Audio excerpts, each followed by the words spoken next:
जहां इश्क भी जुर्म के लिए किया जाता है।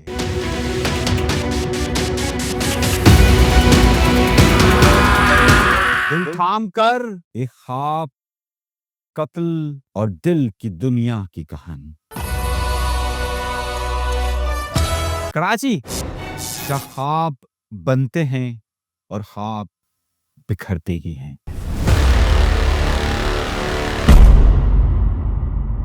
जहां ताकत का खेल पैसों से नहीं बल्कि राजों से भी खुलता है। एक ऐसी वकील की कहानी जो निकली तो मोहब्बत की तलाश में थी, मगर राजों की दुनिया में खत्म हो गई। ये कहानी एक वकील ज़ारा इमरान की है, जो काबिल, निडर, बहादुर और साथ साथ ज़हीर भी।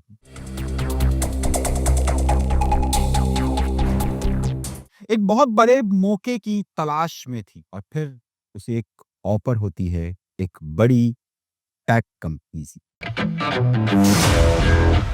ऑरम टेक एक बहुत बड़ी टेक्नोलॉजी की कंपनी, जो दर हकीकत एक और बड़ी कंपनी के साथ मुआहदा करने वाली होती है। उसे ऑफर होती है कि तुम्हें इस मुआहदे को हतमी शक्ल देनी है और एक ऐसा मुआहदा लिखना है कि जिस पर इन दोनों कंपनियों का मिलाप हो सके। एक बहुत भारी तनख्वाह पर उसे रखा जाता है, लेकिन जैसे जैसे उसके सामने फाइल्स खुलना शुरू होती है, वैसे वैसे राज भी खुलना शुरू होते हैं। जाली अकाउंट्स, बड़ी ट्रांजैक्शन और उसमें बड़े बड़े शिरफा के नाम। इसी फाइलों के दौरान उसकी मुलाकात होती है इस टेक कंपनी के सीईओ दानिश मलिक से। एक पुरकशिश शख्स से, ऐसा शख्स के जिससे देखकर नजर जरूर ठहर सकती है। गुफ्तगू में इस हद तक शाइस्तगी कि आप मुतासिर हुए बगैर नहीं रह सकते। ज़ारा के साथ भी कुछ ऐसे ही है। ज़ारा का दिल और दिमाग दो अलहदा-अलहदा कहानियां बता रहा था। फाइल्स, बैंक की डिटेल्स और करप्शन की कहानियां ये बता रही थी कि अयान मलिक एक बहुत ही शातिर आदमी है। दूसरी तरफ उसकी शख्सियत उसे अपनी तरफ खींच रही थी। बात ऑफिस में 7 कॉपी से शुरू होकर अब बाहर मुलाकातों तक आ चुकी। ज़ारा अयान में एक बहुत ही ज्यादा कशिश महसूस कर रही थी और फिर दोनों इस हद तक करीब आ चुके कि कोई पर्दा दरमियान में नहीं रहा। लेकिन ज़ारा के जहन में एक ही सवाल था कि क्या ये शख्स वही है जो नजर आता है या फिर फाइल्स सच कह रही। एक दिन रात की तन्हाई में वो ये बात अयान मलिक से पूछ रहती है। अयान मलिक उसकी आंखों में देखता है और बड़ी मोहब्बत से कहता है, ज़ारा, ये सिर्फ एक बिजनेस है, जाती मामला नहीं, और मेरी जात तुम्हारे सामने मौजूद है। ज़ारा टिकटिकी बांधे उसे देख रही होती है, अपने जहन और दिल से लड़ रही होती है कि आखिर सच क्या है। ज़ारा ने अपने पूरे कैरियर के दौरान कब अपने दूर नहीं होने दिया और हमेशा उसका जहन उसके दिल पर हावी रहा। लेकिन इस बार उसे ऐसा लग रहा था कि शायद वो अपना दिल हार चुकी है और उसका जहन भी हार चुका है, क्योंकि जब दिल हारता है तो उसके साथ ही ज़हन भी हार चुका होता है।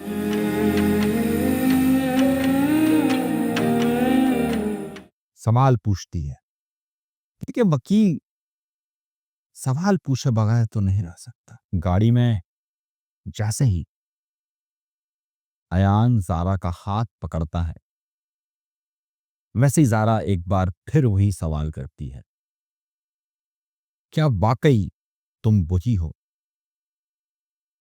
या फिर कुछ और? अयान मुस्कुराकर उसकी तरफ देखता है और कहता है, मैं ही हकीकत हूँ और मैं ही सच हूँ।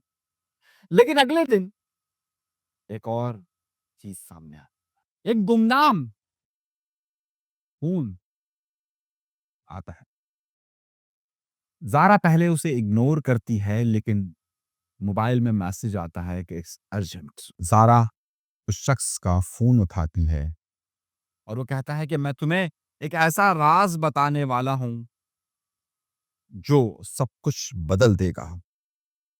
तुम अयान के जितने करीब जा रही हो, शायद ये ठीक नहीं। क्या मुझसे सिर्फ 1 मिनट की मुलाकात कर सकती हो? ज़ारा बहुत सोचती है, बहुत गौर करती है और कहती है, हाँ, ऐसा करो तुम पार्किंग में आ जाओ, अगले 10 मिनट के बाद। वो शख्स कहता है 10 मिनट में मुमकिन नहीं होगा, मैं तुम्हें आधे घंटे बाद मिलता। और फिक्स आधे घंटे के बाद ज़ारा पार्किंग में मौजूद होती है, जहाँ वो शख्स उसे एक फाइल देता है।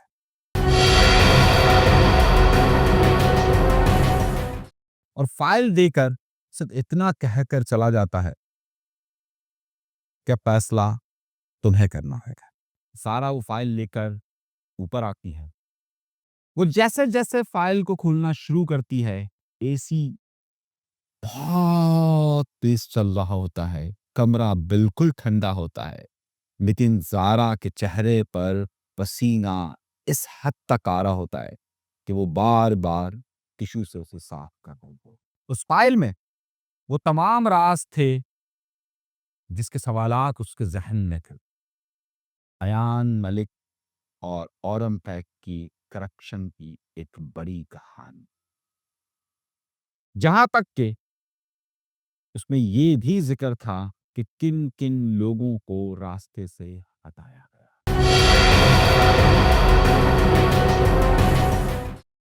वो अपनी एक बहुत ही करीबी दोस्त से राब्ता करती है, जो कि एक और कंपनी के अंदर मुलाज़िम रहती है। वो कहती है कि मैं परेशान हूँ। मुझे ऐसा लगता है कि चंद दिनों में मैंने जहाँ दिल हारा, वहाँ दिमाग भी हारा और अब मुझे समझ नहीं आ रहा कि मैं क्या करूँ, ये फ़ाइल मेरे पास मौजूद है। वो भी अयान मलिक की तरह का जवाब देती है, ये बिज़नेस है, इसमें ऐसा ही होता है। वो घर जाती है, रात भर करवट बदलती रहती है, अयान के फ़ोन पर फ़ोन आ रहे होते हैं। उसके ज़हन में एक ही सवाल आ रहा होता है कि क्या अपने जुर्म को छुपाने के लिए मेरे दिल का सौदा हुआ है? फजर की अज़ान हो जाती है, लेकिन उसे नींद नहीं आती और एकदम वो अपने मोबाइल को जब खोलती है, तो सामने एक खबर सोशल मीडिया पर आ रही है, जिसमें एक शख्स को नामालूम अफराद में गोली मार दी होती है। वो जब उस शख्स की तस्वीर देखती है, तो ये वही शख्स होता है जो कि जिसने उसे फाइल दी होती है। यानी कि फाइल देते ही वो शख्स मारा गया। अब निगाहें उस शख्स पर थी या ज़ारा पर थी कि जिसकी बुनियाद पर वो शख्स मारा गया, और ज़ारा को इस बात का डर था कि शायद ये राज़ अब उन लोगों को भी मालूम हो गया है कि ज़ारा के पास वो फाइल मौजूद है। वो घबरा जाती, फ़ोन एक तरफ करती है, पूरे दिन उसका फ़ोन बजता रहता है, लेकिन वो ऑफ़िस नहीं जाती, ना किसी से राब्ता करती। अगले दिन वो जब ऑफ़िस जाती है, तो हैरत ज़दा रह जाती है। उसके कमरे में वो फाइल मौजूद नहीं होती जो उसे मिली होती। उसके कमरे से वो तमाम डॉक्यूमेंट्स गायब होते हैं कि जो कि उस मुआहदे के लिए तैयार किए गए होते हैं। वो बुरी तरीके से अपने कमरे को खंगालती है। ऑफिस में मौजूद अपना लैपटॉप चेक करती है तो लैपटॉप के अंदर एक भी फाइल मौजूद नहीं होती। उससे शायद सबसे बड़ी गलती ये हुई कि उसने फाइल और अपना लैपटॉप ऑफिस में ही छोड़ दिया। ये ज़ारा के लिए खतरे की घंटी थी। तो परेशानी में अयान को कॉल करती है और पूछती है कि उसके कमरे में ये किसने किया, लेकिन अयान उसका फ़ोन नहीं उठाता। ऑफिस में कोई उसे सही जवाब नहीं देता है। अब उसकी परेशानी में इजाफा होता है। अब मामला मजीद खराब होता है। वो ऑफिस से निकलती है और पार्किंग में अपनी गाड़ी को जैसे ही करीब पहुंचती है, एक शख्स उससे करीब आता है। वो घबरा जाती, लेकिन फौरन वो शख्स कहता है, ज़ारा, मेरा नाम हसन है और मैं एक सहाफ़ी हूँ। उस शख्स को ज़ारा का नाम मालूम था और अपना तारुफ भी करा देता। ज़ारा पहले घबराई और फिर उसने कहा, कहिए। वो कहता है कि मैं उस खबर के पीछे था जिसमें वो शख्स मारा गया। तो मुझे मालूम हुआ कि वो अयान का दोस्त था। तब तुम अयान के बारे में जानती हो? ज़ारा कहती है, हाँ। वो शख्स कहता है, कितना जानती हो? ज़ारा कहती है, मैं उसके बहुत करीब रही।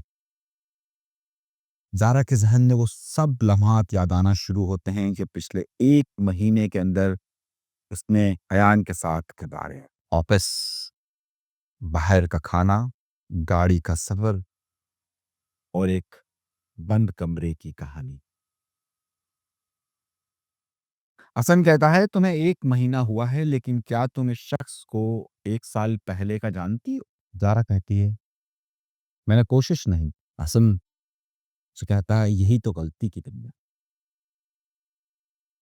तुम्हें मालूम है तुम जिस बंद कमरे में थी, उसकी तुम्हारी उन हालात की तस्वीरें मौजूद हैं और वीडियो भी मौजूद है। ज़ारा के चेहरे का रंग एकदम उड़ जाता है। हसन अपने मोबाइल से उसको तस्वीरें और वीडियोस दिखाता है, जो कि उस बंद कमरे में जब ज़ारा दिल हार चुकी होती है, अयान के साथ मौजूद होती है। ज़ारा कहती है, अब मैं क्या करूँ? हसन कहता है, दर हकीकत तुम्हें एक जुर्म छुपाने के लिए तुम्हारे दिल का सौदा किया गया और उस सौदे के बदले तुम्हारी ये वीडियो बनाई गई कि अगर किसी लम्हे तुम उससे पीछे हटो तो ये वीडियो हमारी ज़िंदगी को तबाह कर दे। यानी कि सौदे पर सौदा। ज़ारा कहती है, तुम क्या चाहते हो?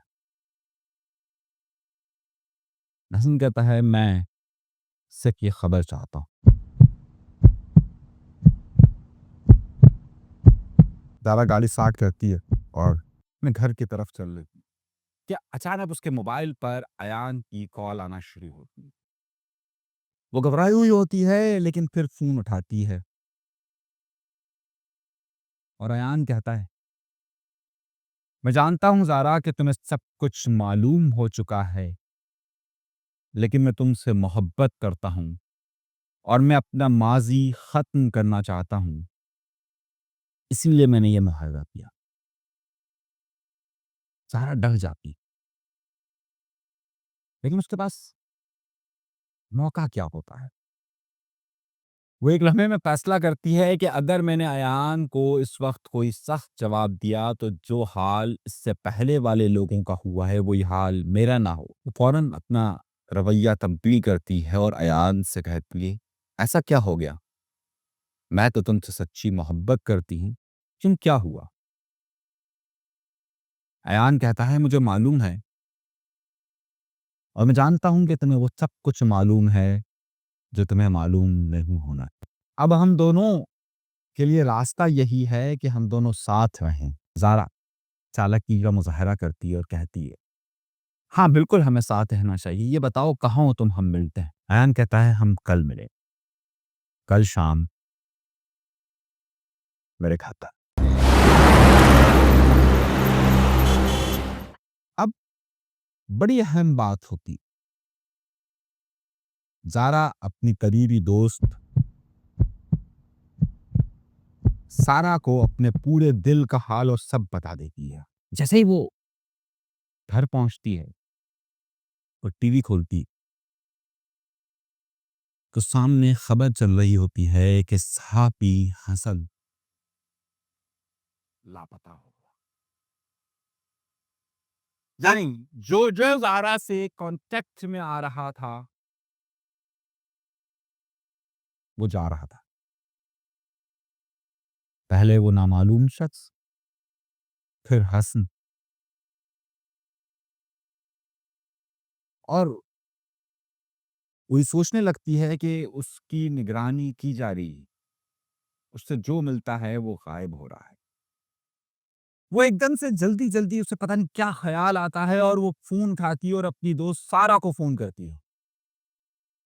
सारा का फ़ोन कोई नहीं उठा रहा होता, बेल मुसलसल बज रही होती है। वो परेशान होती है। वो सारा के भाई को फ़ोन करती है।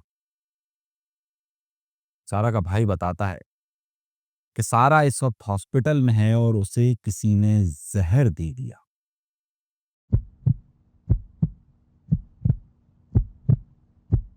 एक-एक राब्ता करने वाला शख्स गायब हो रहा होता है।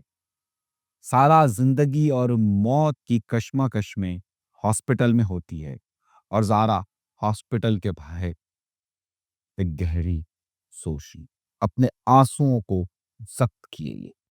अगले दिन, उसी दिन वो अपने वादे के मुताबिक अयान से मिलने जाती और कहती है कि जो बोर्ड ऑफ डायरेक्टर्स की मीटिंग में फैसला हुआ है और जो कल बोर्ड ऑफ डायरेक्टर की मीटिंग होनी है, मैं उसमें वो मुआहिदा पेश करना चाहती हूँ और हम चाहते हैं कि हम दोनों साथ रहें और इस मुआहिदे को हतमी शक्ल में, जो हो चुका सो हो चुका। अयान के चेहरे पर मुस्कुराहट आती है। वो ज़ारा को अपने करीब लेता है। सारा एक बार फिर अयान के करीब होती है। वो किसी तौर पर भी ये गुमान नहीं होने देती पूरी रात के वो कुछ जानती है या वो कुछ करना चाहती है।